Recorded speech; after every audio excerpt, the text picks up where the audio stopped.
Okay, great. And welcome, everybody. Thank you for being present. It's great to be able to do an actual in-person talk again.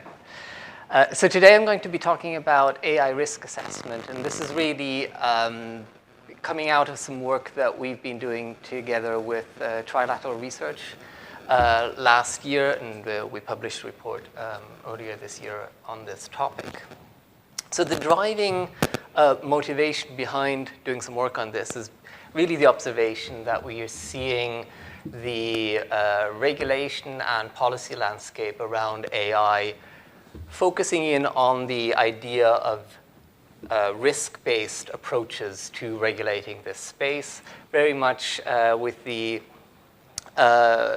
background thinking, as we heard in some of the talks earlier today, that we want to be able to regulate AI in order to address any potential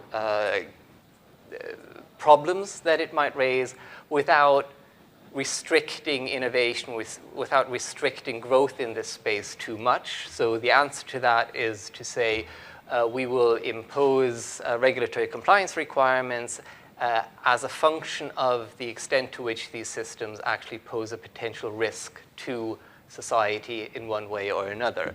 An obvious example of that being the proposed AI Act at the EU level, but this is very much not the only piece of policy thinking that is going in that direction.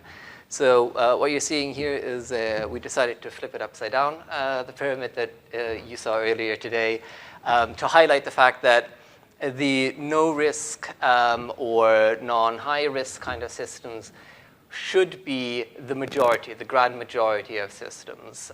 Obviously, we don't want to be imposing tons of regulatory requirements on the AI that drives the non-player character in a computer game, because frankly, if it doesn't work, who cares? Except for the manufacturers of the game. We also have systems such as chatbots and those kinds of systems where if they're not working very well, generally speaking, there is an alternative and you can just decide not to continue using it. But it's probably a good idea to let people know that they are engaging with an artificial system so that they are able to adjust the way in which they interact with it. Then there's the area that the majority of the focus is on, which is the high-risk systems, which is to say systems that have a potential of providing great benefit.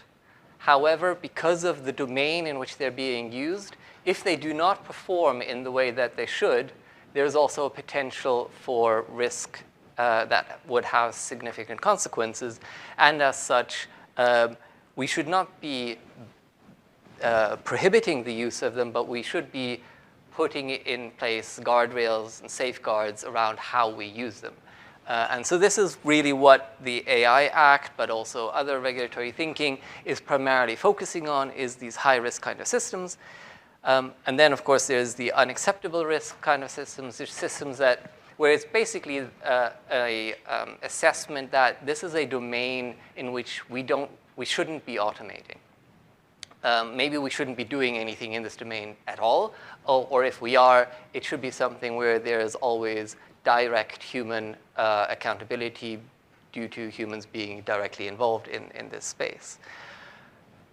So high risk is the area where we want to concentrate regulatory compliance questions, but of course the issue is how do we actually define what is high risk? How do we evaluate what the risk is that a particular kind of system poses?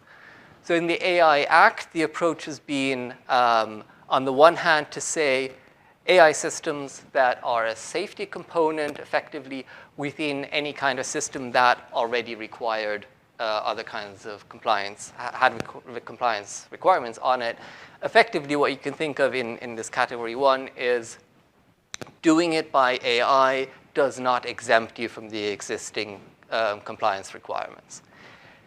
The other part, which is the, I'd say, famous, infamous, up to you, Annex 3 in AI Act is the list of particular usage domains, use cases that have been identified as high risk by virtue of basically are societal considerations around these kinds of things. And some of these, like biometric identification categorization, is because this is an area that has been attracting a lot of public concern.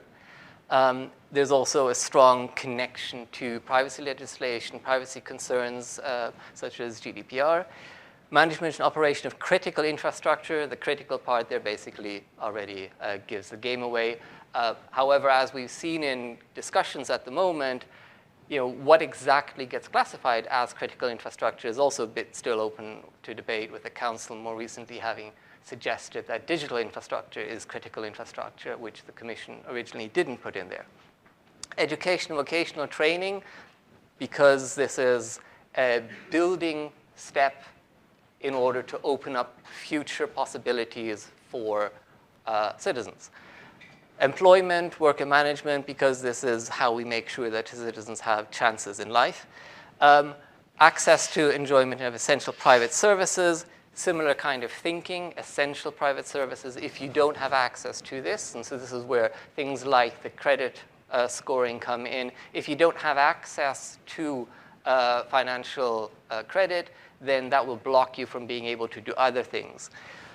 Law enforcement, fairly obvious, I'd say. Migration, asylum, border management in the similar kind of category as law enforcement, and administration of justice in democratic processes, again, very much in that kind of space. And I would say an area where there is a need to even think about what is the fundamental concepts of how do we do justice. Does it make sense to apply a machine learning kind of system that inherently is about statistics, it's inherently about populations and not about individuals? Does it make sense to apply that in a domain such as justice, where our fundamental principle has been every case needs to be assessed as an individual case? However, this kind of approach has a certain flavor of ad hocness to it. It has a certain flavor of, well, these are the things that currently seem to be a concern to society, and maybe in the future there will be others, but we couldn't think of them right now. And there is no particular sense of systematic thinking directly obvious behind this. So the OECD has been active in this space as well, in trying to actually come up with more of a systematic framework for how to classify AI systems.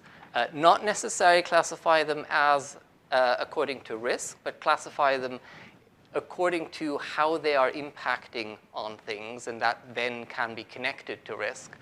So they identify basically 4 main groups, being the data and input kind of side, properties of the model, properties of the task or the output of the system, and then properties related to the context, which is subdivided into economic and people and planet kind of context. And sort of we see some of this mapping back onto what the EU has done with economic context, for instance, linking back to the idea of this access to important services. The data and input side linking to the biometrics, for instance, linking also to the underlying questions within the AI Act around bias in the data sources and those kinds of questions. Now, this is a sort of general framework around how to classify AI systems. But then the next step is really taking that into the question of how do we link that to risk per se. Now, what we did in our study around AI risk assessments was to say, from a regulator's perspective, how are they generally seeming to look at these kinds of questions?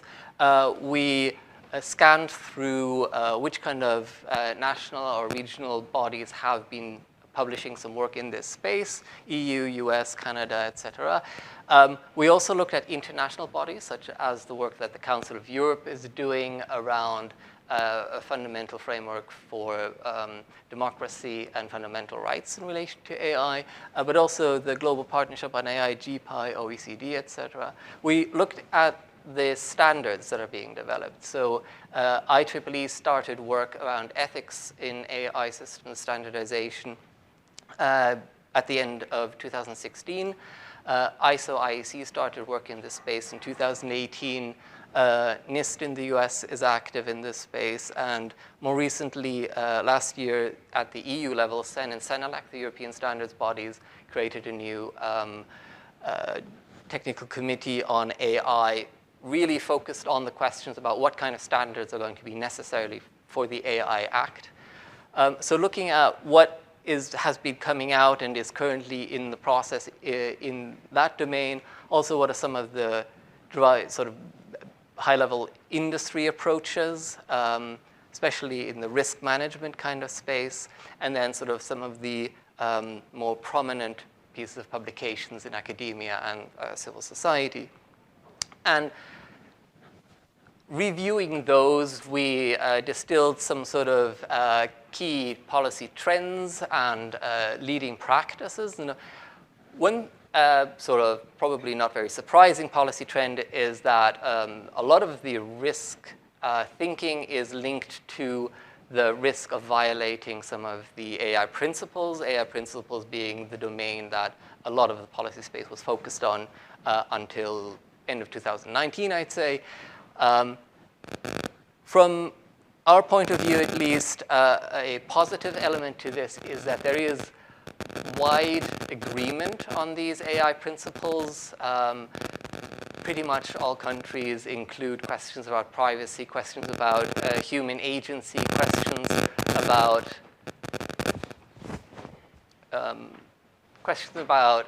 explainability and accountability, and those kinds of elements in the domain of the sort of AI principles. And so the fact that we have good alignment on there and then the risks being associated with that gives us hope that there will be reasonable alignment on the regulation in this kind of space. Standards development organizations are making good progress. There is already a technical report on bias, for instance, from ISO IEC. I'm doing work with the IEEE on a standard for bias. There's work on explainability and resilience, robustness happening in the standard space. And we also see that the industry associations are making an effort to make this a broad kind of discussion, including non-industry players, civil society groups within that. So that is a positive.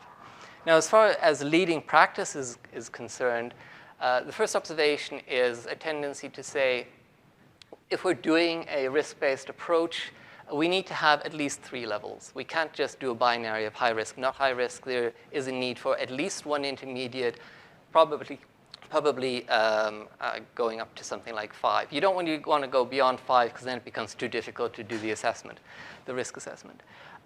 Now, an important question is, what are the key factors that you're actually going to be looking at? What is the objective analysis? What is it that you're relating this risk assessment to? What is the nature of the risk, and what is the metric that you're going to be using? And I'll be focusing on that a bit more on the next slide.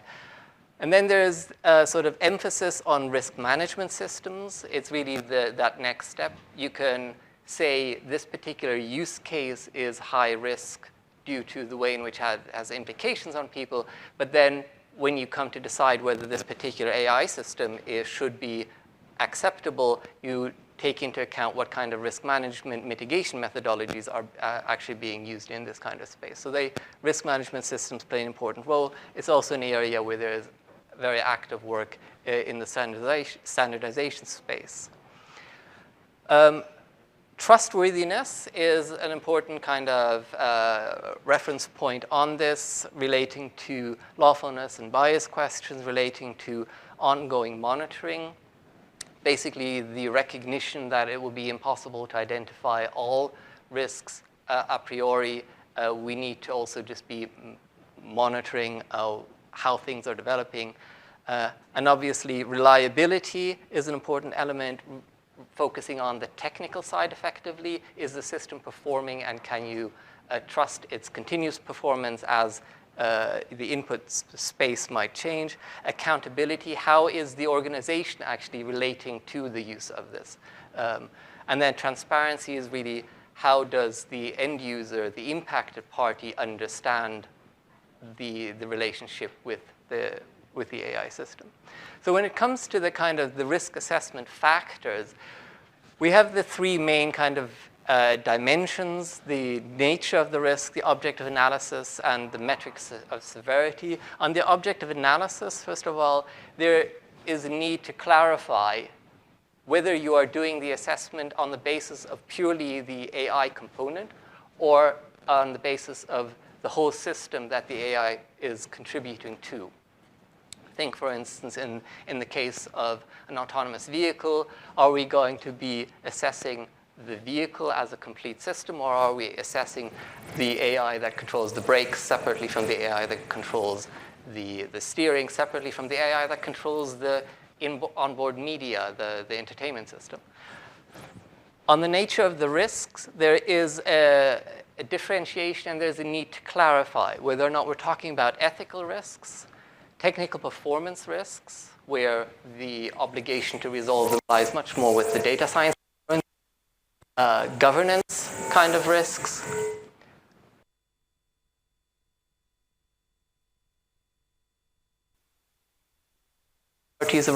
going on, which frankly hasn't attracted quite that much attention that you in a lot of the policy debates so far. And then on the metrics of severity, there's the question, is it related to the impact on fundamental rights, be it theoretical impact that may or may not be occurring at all? Is it related to the frequency of use? Simply because the system is going to be used all the time, that in itself makes it more high risk than a system that very rarely gets used? Is it because of the number of people that are going to be impacted, or the availability of human alternatives? So any kind of system where the only way of reaching the output is through the AI system is reversibility of harm.